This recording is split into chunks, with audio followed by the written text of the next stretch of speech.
Serangan Israel ke jalur Gaza makin intens dilakukan. Pecahnya konflik antara Israel dan kelompok Hamas dari Palestina juga telah melebar ke wilayah tepi barat dan bahkan negara-negara sekitar.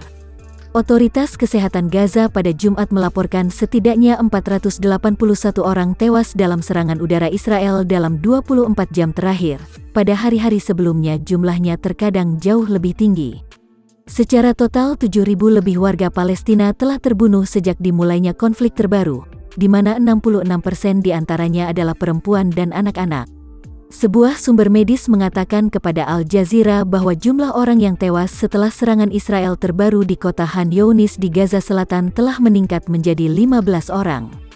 Dengan demikian jumlah total orang yang terbunuh di seluruh Gaza pada Jumat menjadi sedikitnya 40 orang, yang merupakan jumlah korban tewas yang dirilis oleh kantor berita Palestina Wafa. Sebanyak 30 orang jurnalis juga dilaporkan tewas selama meliput perang Israel.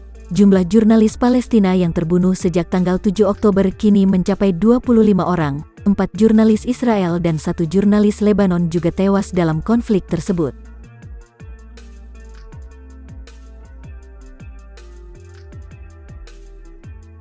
Masjid Al-Aqsa diblokir Israel saat salat Jumat. Pasukan militer Israel memblokir akses Masjid Al-Aqsa jelang salat Jumat, sehingga hanya ada sedikit orang. Biasanya menjelang salat Jumat akan dimulai, jamaah akan penuh, hanya saja mereka tidak diizinkan masuk. Di Lions Gate yang merupakan pintu masuk normal Al-Aqsa, sebuah laporan melihat beberapa pria dianiaya secara fisik oleh polisi Israel. Seorang pria yang mencoba menjelaskan bahwa dia baru saja hendak salat dipukul oleh petugas polisi. Sangat sulit bagi siapapun untuk mendekati masjid, biasanya kami akan melihat ribuan orang di sini untuk salat zuhur.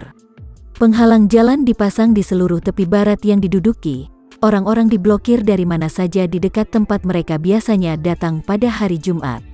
Kemudian sebuah roket menghantam sebuah gedung di Tel Aviv, melukai sedikitnya 3 orang, di Aman 1 luka sedang dan sementara 2 orang lagi mengalami luka ringan. Layanan ambulans Magen David Adom di media sosial X menyebut seorang pria berusia 20 tahun terluka sedang dengan cedera kepala dan anggota badan dan dibawa ke rumah sakit Ichilov.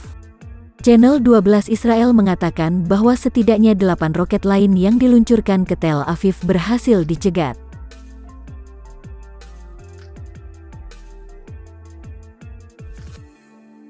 Serangan Israel di pantai Rafah dicegah. Sayap militer Hamas mengatakan pasukan Israel mencoba melakukan operasi saat fajar di pantai Rafah di Gaza Selatan tetapi berhasil dihadang oleh para pejuangnya.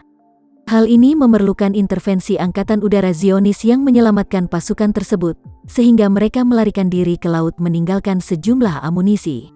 Organisasi Kesehatan Dunia mengatakan setidaknya 94.000 liter bahan bakar dibutuhkan setiap hari untuk menjaga operasi penting tetap berjalan di 12 rumah sakit besar di Gaza. Richard Pippercorn, perwakilan WHO di wilayah pendudukan Palestina, memperingatkan kekurangan akut bahan bakar dan pasokan medis membahayakan 1.000 pasien yang memerlukan dialisis ginjal, 130 bayi prematur di inkubator, 2.000 pasien kanker dan pasien dalam perawatan intensif. Kesehatan ibu dan bayi baru lahir memburuk karena krisis bahan bakar akut yang membahayakan bayi.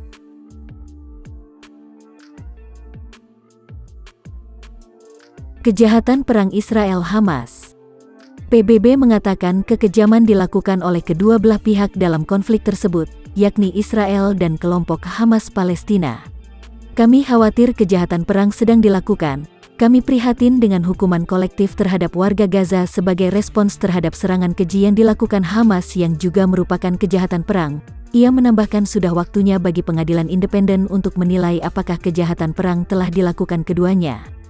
Setelah tim dokter dan 10 truk menyeberang ke Gaza membawa air, makanan dan obat-obatan, kini Komite Palang Merah Internasional mengatakan tim operasi perang dan seorang spesialis kontaminasi senjata termasuk di antara 10 ahli yang tiba di Gaza hari ini, bersama dengan 6 truk ICRC yang membawa pasokan medis dan pemurnian air. Peralatan operasi perang mereka dapat digunakan untuk merawat antara 1.000 dan 5.000 orang, tergantung pada tingkat keparahan cedera mereka. Persediaan penjernihan air mengandung tablet klorin yang dapat mengolah 50.000 liter air minum. Kedutaan Besar AS di Lebanon mendesak warga Amerika untuk segera meninggalkan Lebanon di tengah berlanjutnya konfrontasi antara Hizbullah dan pasukan Israel. Departemen Luar Negeri merekomendasikan agar warga AS di Lebanon berangkat sekarang, sementara penerbangan komersial tetap tersedia, karena situasi keamanan yang tidak dapat diprediksi.